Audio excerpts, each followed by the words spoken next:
The palace narrative describes Prince Andrew in total exile. The geography of the Sandringham estate confirms a partnership.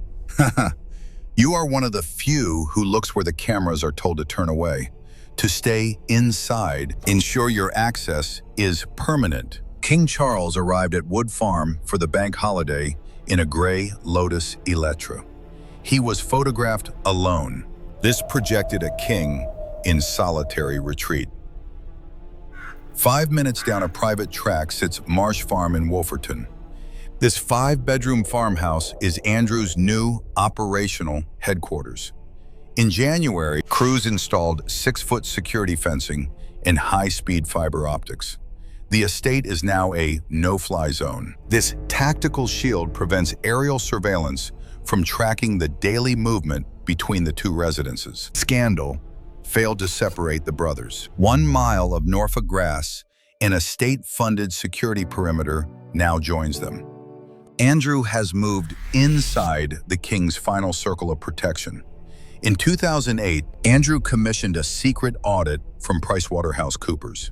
It labeled him a highly valued UK asset. This was a tactical designation, not a performance review. It allowed him to force a massive expansion of his private office by June 2009.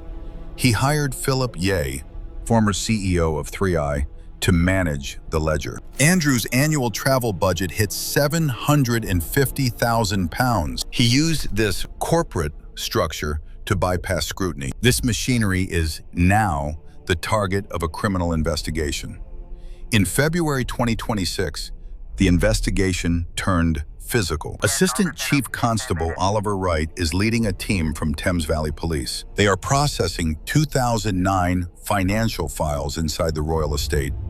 The PwC report is no longer a shield, it is itemized evidence.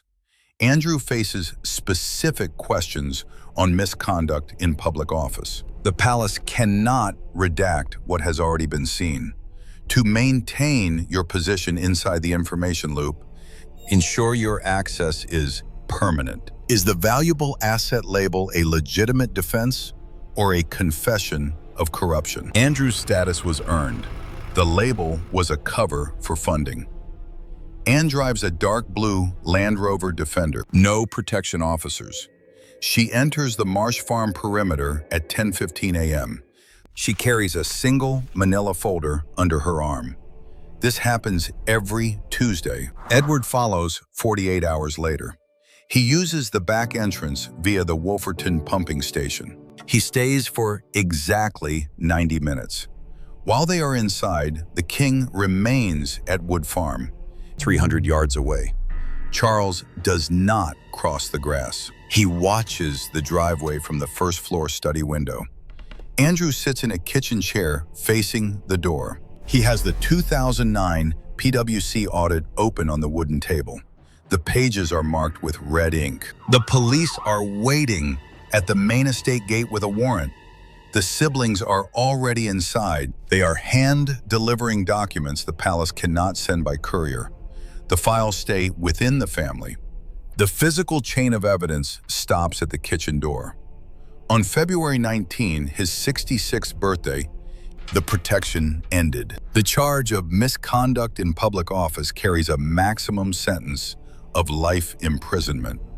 For Andrew, the transition from a palace to a cell is now a formal legal calculation. The probe has moved beyond trade secrets. It focuses on specific allegations of sexual misconduct in Windsor dated to 2010. Trade Minister Bryant confirmed the government conducted zero due diligence. This removes the Crown's legal shield.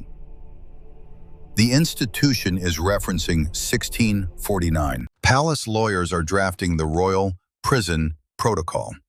This document outlines the immediate withdrawal of the £3 million annual security budget. It prepares for a prince to be processed as a private citizen. The files on the kitchen table at Marsh Farm are the only things standing between Andrew and a life sentence.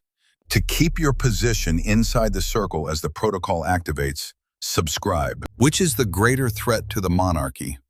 The criminal conviction of a prince or the revelation of which government ministers signed off on his asset status.